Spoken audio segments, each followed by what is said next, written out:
So let's get to the meat of it, well, so to speak. What is the actual, would you say, mechanism, or can you explain it for those who may not understand the mechanism of actually what causes, let's say, maybe describe type 1 and type 2 diabetes, and then why the plant-based diet is so phenomenal in helping these people?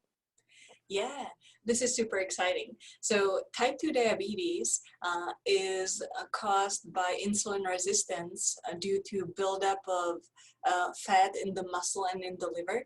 Uh, our adipose tissue has only a certain capacity to store fat. So if we keep overeating, if we eat a high-fat diet, the fat still needs to be storing somewhere, but the adipose tissue has only a certain capacity, and once it's reached, then the fat starts spilling over to the muscle and liver cells and other organs in our body, and this leads to insulin resistance inside those cells. That's why the insulin that's produced to push glucose inside the cells is not able to open the door for glucose and let the glucose in as efficiently as it used to. And it's because of the buildup of fat inside the muscle and liver cells particularly. So it's not the extra sugar in the diet, it's mainly the extra fat in the diet that is the culprit of developing diabetes. And if we want to solve the problem, then the problem would be to get rid of the extra fat in the muscle and liver cells. And the most efficient way is to cut down on the fat in our diet. And a plant-based diet is an excellent example how we can achieve it. Because if we still include some dairy and meat, even if they're low fat, the percentage of fat that we're consuming is fairly high. It's much more than on a plant-based diet. So if we cut down all the dairy and all the meat and all the eggs, and if we limit the oil consumption and are reasonable with nut and seed consumption, then the percentage of fat in our diet may be about 10 to 15% of total energy, which is a low-fat diet, but it doesn't really feel like it. You will be able to still enjoy, plenty of flavor in the plant-based nutrition. So it's one of the most natural ways how to cut down on fat. And promote dissipating of fat in the muscle and liver cells that's causing the insulin resistance in type 2 diabetes. So it's naturally going to be a lower fat diet, right. A whole food plant-based diet, which will lead to a decrease in the intramuscular lipid, basically, that's going in the muscle. And you're clearing out those little doors, and the insulin works and the glucose goes in and things get better.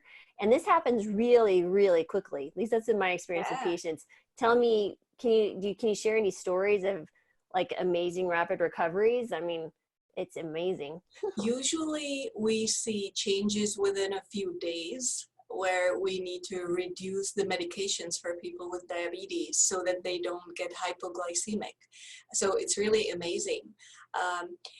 To give you another analogy why plant-based diet work, it's like when you have a chimney and a fireplace at home, and you want to have a nice fire and enjoy the warmth of the fire, but somehow you get this smoke whenever you light up the fire.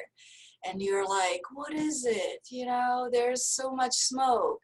And one of the solutions how not to get the smoke is not to make the fire, or keep the fire super low. That would be an analogy to keeping your carbs very low in your diet. But in the first place, you got the fireplace to enjoy the fire and the warmth of the fire. So a much better way is to clean the chimney and the fireplace, and then you will be able to burn as much wood as you want and enjoy the fire without the smoke. So that's exactly what happens with a plant-based diet. Once we clear the chimney and the fireplace, once we clean the cells from the extra fat that's stored inside the muscle and liver cells, we are able to burn as many carbohydrates as we need to. Mm-hmm. So it's fairly usual that people, when they switch to a plant-based diet, might start consuming like 3 times more carbohydrates than they used to. But their blood sugar is low. In fact, it's so low that we can reduce their medications, and sometimes we can, get them off their medications completely. Sometimes they still need to stay on some meds. It really depends. There's no guarantee in life. But anyway, everyone benefits from a plant-based diet. We haven't seen one single person who would not benefit from a plant-based diet.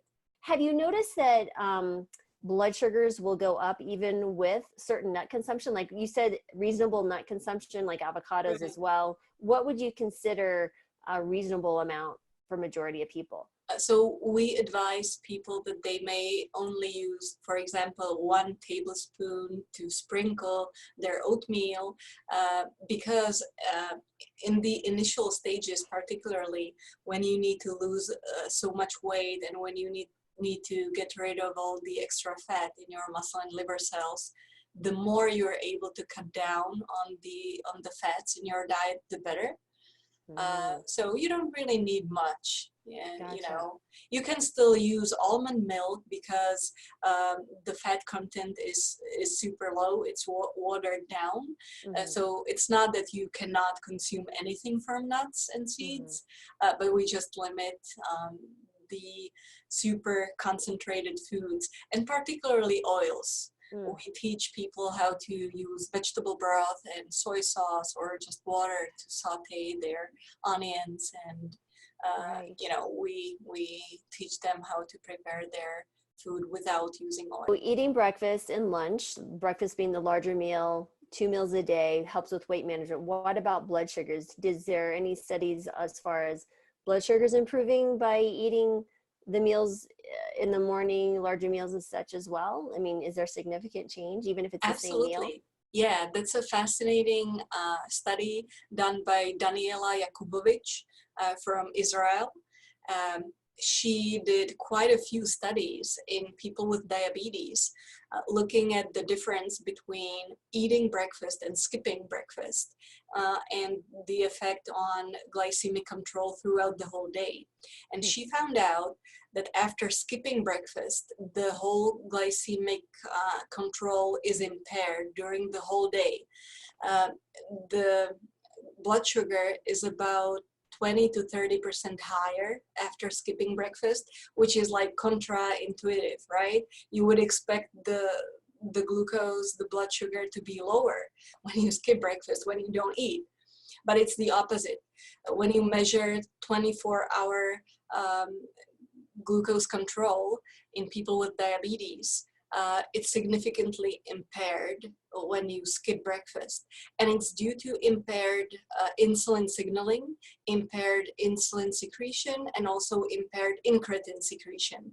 Incretins are hormones that are secreted in our gut when we ingest a meal, and they promote insulin secretion. And patients with diabetes have a diminished incretin effect, so they are able to secrete less incretins. So for them particularly, it's important to use all the tools we can to boost their incretin secretion. And definitely eating breakfast is one of the tools that can increase the incretin secretion. And another one is a plant-based diet.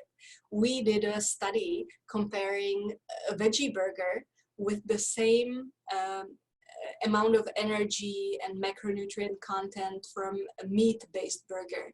And we were studying the incretin effect in patients with diabetes. And we found out that after the veggie burger, the incretin secretion was about 30% higher than after the meat-based burger. And that's an effect seen in medications that were specifically developed for this condition. So it's Absolutely. pretty impressive, you know, when you combine these simple tools, plant-based diet and eating breakfast as your largest meal. Right. You can really compensate for the deficit caused by diabetes. Wow. You might be even able to get rid of your diabetes completely. Can you talk us a little bit about why the gut microbiome? Well, let's explain what it is for those who may be living under a rock and don't know by now what it is, but what importance it is as far as metabolic health, diabetes, weight management. So gut microbiome is the bacteria that live in your gut. And we have more bacteria in our gut than we have cells in our body. So we want to take care of the gut bacteria that live there. It's interesting to look at the differences between different populations in the world. For example, people living in Africa or South America have a larger diversity of their gut microbiome compared to Western countries. A larger diversity means more kinds of bacteria. You can think about it as of your financial portfolio. You know, the more diversified it is, the better. You don't want to have only one kind of bacteria and then some disaster comes and you know, the bacteria gets killed and you are in a big trouble. You want to have a nice portfolio so that when a crisis hits, you can rely on at least, you know, the other ones that are still remaining. Absolutely. So with gut bacteria, it's the same. You want to have a large diversity in your gut microbiome of the gut bacteria.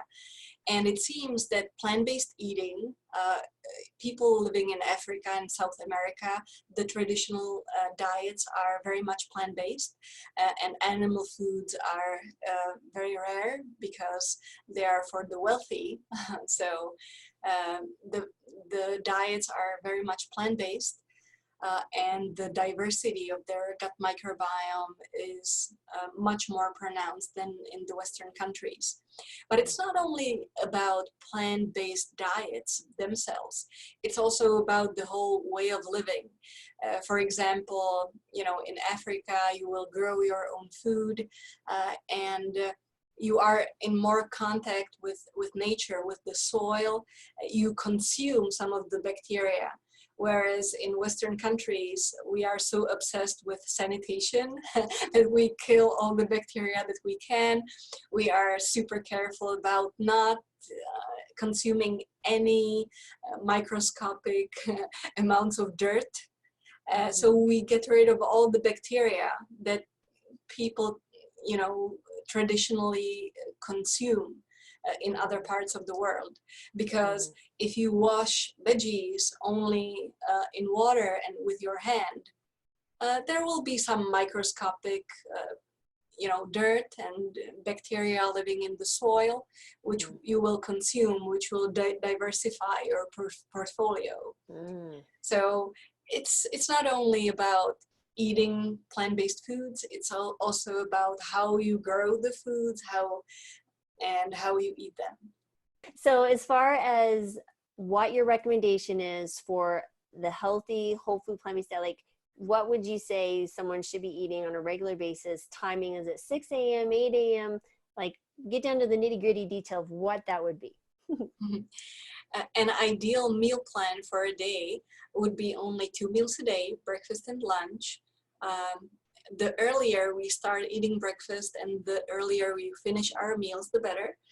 So a breakfast eaten somewhere between 6 and 8 a.m. would be ideal. You know, some good portion of oatmeal and fruit and nuts and seeds. You know, eat as much to get full.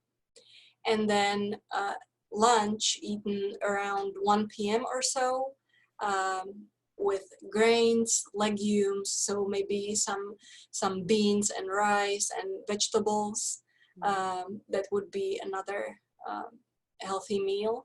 And these 2 meals would provide enough energy for the rest of the day. Mm-hmm. So if you are sedentary, that's more energy than you need anyway. Mm-hmm. Right. If you are an athlete and if you struggle to get in as many calories as you can, then it's probably not the best way how to eat. Mm. But for those of us who are sedentary and do sports, but more like, an hour a day or so, Right. 2 meals a day are completely sufficient. Wow. So do you think, just getting to the exercise, should exercise be done before you eat, or is it okay to do it after you eat? Would you get benefit either way? You get benefits either way. Okay. It depends on what you want to improve. So for example, for people with type 2 diabetes, whose goal is to get their blood sugar under control after the meal, a short walk after each meal is more beneficial to bring their blood sugar down. But for a person who wants to boost their metabolism, exercising before breakfast is the most beneficial, because you train your body to be able to survive on and metabolizing fat before you eat carbohydrates. So it depends on what benefits you're looking for. Generally speaking, most people would benefit from boosting their metabolism. So exercising in the morning before eating breakfast would be the most beneficial. However, exercise is good any time of the day. If all you can do is walk around the block after each meal, then it's a good starting point and you should definitely do that.